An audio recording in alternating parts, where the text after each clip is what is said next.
친구들 안녕하세요.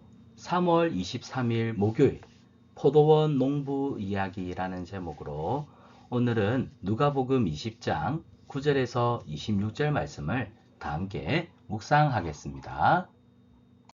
우리 손을 모으고 기도하겠습니다. 살아계신 하나님, 풍성한 은혜를 날마다 우리에게 주셔서 감사합니다.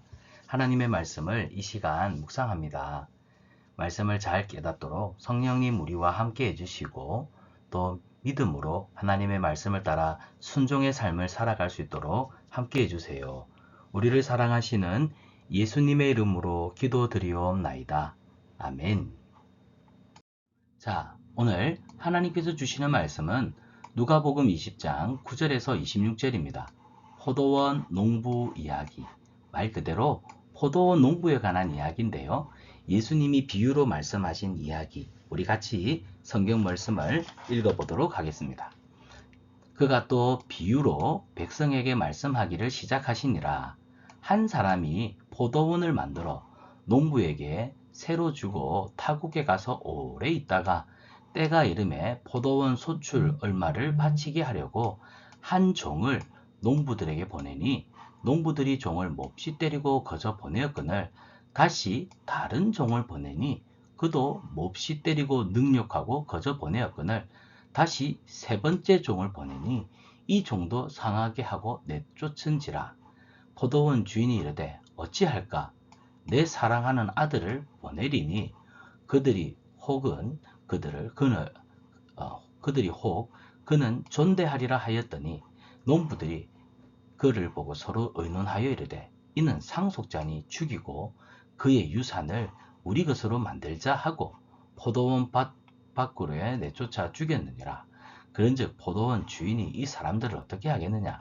와서 그 농부들을 진멸하고 포도원을 다른 사람에게 주리라 하시니 사람들이 듣고 이르되 그렇게 되지 말지어다 하거늘. 아멘. 오늘 본문은 예수님이 비유로 하신 말씀이에요. 비유는 두 가지 특징을 가지고 있습니다. 첫째, 지혜로운 자는 비유를 통해서 진리를 더 확실하게 정확하게 깨달을 수가 있습니다. 하지만 두 번째, 미련하고 우둔한 사람, 마음이 교만한 사람, 또 이 비유의 말씀을 주시는 예수님의 말씀을 듣기를 거부하는 사람은 이 비유의 말씀이 오히려 그들을 더 우둔하게 합니다. 자, 볼까요? 예수님이 비유를 들었습니다. 어떤 비유를 들었냐면 한 돈 많은 사람이 포도원을 만들었어요. 넓은 포도원을 만들었어요. 그리고 이 사람은 멀리 타국에 가서 오래 살 수밖에 없는 그런 상황이었나 봐요. 그래서 농부들에게 이 새로 주고, 새라는 게 뭐예요? 남의 물건이나 물건 따위를 빌려 쓰고 그 값을 내는 돈입니다. 그러니까 농부들이 이 포도원 주인에게 포도원을 빌려서 그래서 용사해서 거기서 나는 수익을 또 주인에게 돌려주고 또 자신들은 그것으로 또 먹고 생활하는 아무 것이 없으니까 돈도 없고 땅도 없으니까 능력이 있는 땅이 있는 사람한테 이렇게 세를 주고 생활하는 것이죠. 자, 그래서 농부들에게 자기 포도원을 나누어 주고 타국에 오래 살았습니다. 근데 때가 되었어요. 어떤 때가 됐냐면 포도나무 밭에 포도가 주렁주렁 열매를 맺어서 이제 포도나무를 따야 되는 추수의 계절이 수확의 계절이 온 겁니다. 그래서 이 포도에 하다 보면 소출이 나겠죠. 소출이라고 하는 것은 논과 밭에 나는 곡식 또는 곡식의 양입니다.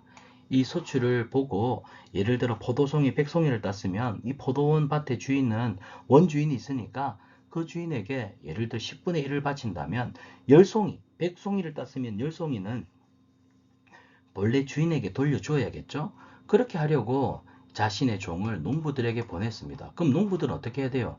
아, 포도원 주인이 소출을 좀 받으러 왔구나. 그럼 우리가 농사한 데서 일부를 이 포도원 주인에게 돌려주어야지 해야 되는데 오히려 이 소출을 받으러 온 주인의 종을 몹시 때리고 그냥 보냅니다. 아, 참 나쁜 사람들이죠. 그래서 또 두 번째 다른 종을 보냈더니 이 종도 몹시 때리고 능욕합니다. 능욕이라고 한 건 업신여기고 욕보이는 건데 이 종에게 능욕을 보인 건 결국 이 포도원의 주인을 능욕한 것과 같습니다. 마지막으로 세 번째 종을 보냈더니 이 종도요 때리고 상하게 해서 내쫓은 거예요. 그래서 포도원 주인이에요.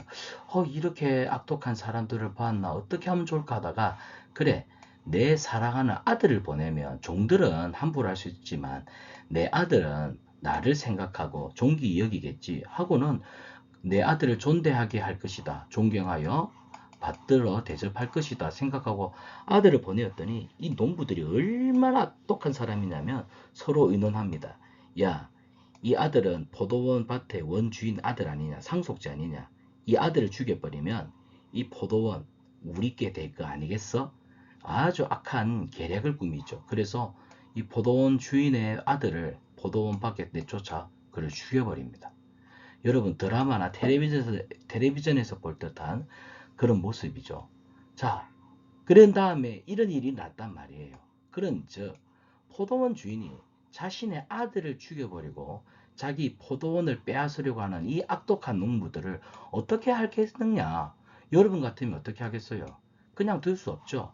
그래서 진멸하고 그 포도원을 오히려 착하고 충성된 사람들한테 주지 않겠느냐 말씀하고 있습니다. 그랬더니 사람들이 이 말을 듣고 뭐라 하냐. 아이고 이런 일은 절대로 일어나서는 안 되지요 라고 말하는데 실제로 이런 일들이 일어나고 있었습니다. 하나님께서 이스라엘 백성들을 사랑하셔서 아브라함의 후손으로 하나님이 선택한 백성으로 삼아 주셨어요. 그래서 하나님 나라를 만들려고 했지만 이스라엘 사람들은 하나님의 나라를 하나님의 뜻대로 사용하지 않고 하나님의 요구대로 드리지 않고 자신들의 욕망대로 욕심대로 마음껏 죄를 지으며 살다 보니까 나중에는 참된 구원자 메시아이신 예수님마저도 십자가에 못 박아 죽여버립니다. 왜? 자신들의 욕망과 욕심을 채우는 이 일 때문에. 그래서 먼저는 유대의 지도자들이요. 또 그와 함께한 유대인들이 예수님을 십자가에 죽게 하였고 이 일은 결국 범죄한 우리 모두도 함께 예수님을 십자가에 못 박아 죽게 만드는 죄가 되고 말았죠. 자, 그것을 예수님이 비유로 말씀하셨습니다.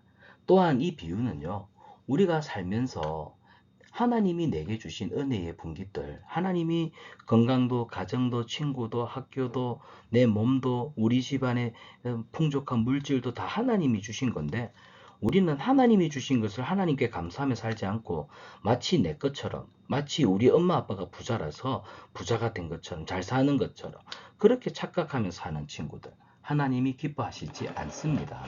그래서 하나님의 것을 하나님께 합당하게 드리지 못하는 오히려 불평과 불만을 내쏟는 사람들, 그런 사람들은 결국 하나님의 나라에서 하나님의 마음을 아프게 하는 사람일 뿐이라는 거죠.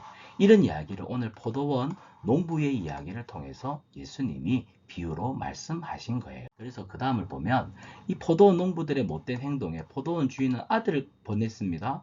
나중에는 이 아들마저 어떻게 합니까? 이 농부들이 죽여버리죠. 이 농부들을 죽여버립니다. 자, 마치 십자가에 그의 아들 예수님을 못 박아 죽였던 우리와 같다는 겁니다. 그래서 말씀 생각하기를 보면 예수님의 말을 듣지 않는 농부들은 예수님의 말씀을 듣지 않는 우리들과 같습니다. 자, 비유로 말씀하신 거예요. 그래서 이 포도원 비유를 들려주셨고요. 농부들은 주인의 아들을 어떻게 했나요? 존중하며 정중하게 대했나요? 아니죠. 그 아들을 죽이고 말았습니다.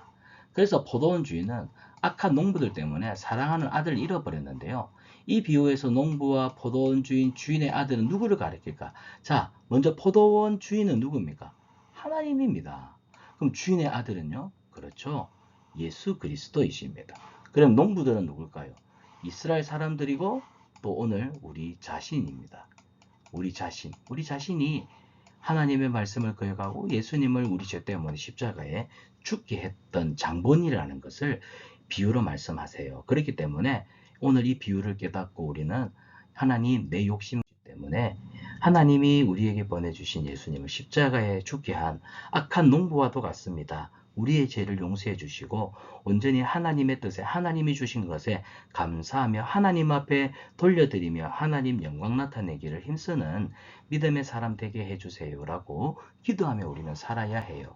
그래서 우리가 말씀 행하기에서는요, 하나님은 죄인인 우리를 사랑하시잖아요. 그래서 구원하기 위해 사랑하는 아들 예수님을 보내주셨어요. 나의 죄 때문에.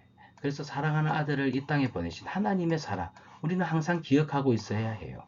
독생자 예수님까지 아끼지 않은 하나님의 사랑에 감사하며 감사 편지를 써봤으면 좋겠어요.